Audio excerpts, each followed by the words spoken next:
Mga kapamilya, pamilyar ba kayo sa smartphone application na Uber?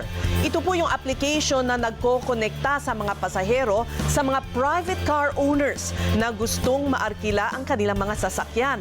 Pero sabi ng LTFRB, illegal ang sistemang ito at mistulang kolorum. Ibandila mo, Bettina Magsaysay. You set your location. Madalas na ginagamit ni Christina ang Uber, isang mobile application kung saan ikinokonekta ang mga pasahero sa mga driver ng mga pribadong sasakyan para maarkila. Uber vehicles ang tawag sa mga ito. Ginagamit rin ito para pang carpool. Para kay Christina, malaking tulong ito. Kampante kasi siya na ligtas siyang makakarating sa pupuntahan niya. But an Uber, like I really feel secure because of the background checks, because makita mo talaga yun profile ng drivers, yun rating.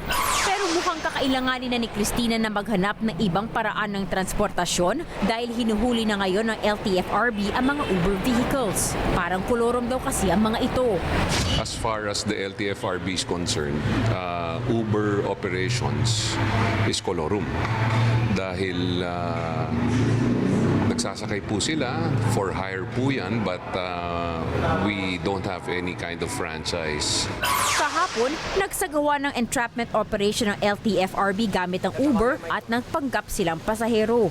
Hinuli nila ang isang SUV, kinumpiska ang lisensya ng driver at inimpound ang sasakyan. Nag-cater siya sa public for a fee na ihatid siya from one point to another. So in effect, para siyang taxi. Paliwanag ng LTFRB, kapag may nangyaring aksidente o krimen, hindi sagot ng insurance ang mga pasahero. Ang kaligtasan lang daw ng pasahero ang iniisip nila. Nakaisip naman ng MMDA na bigyan ito ng pagkakataon.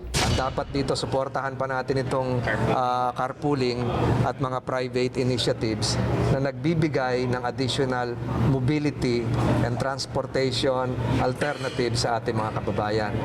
Ayon naman sa Uber, gusto nilang maserbisyohan ng maayos ang kanilang mga kliyente. Ginagamit na rin daw ito sa higit 40 bansa. Bettina Magsaysay, ABS-CBN News. Well, I liked that it was short, and I liked that it had everything I had to offer. The goal is to open up my own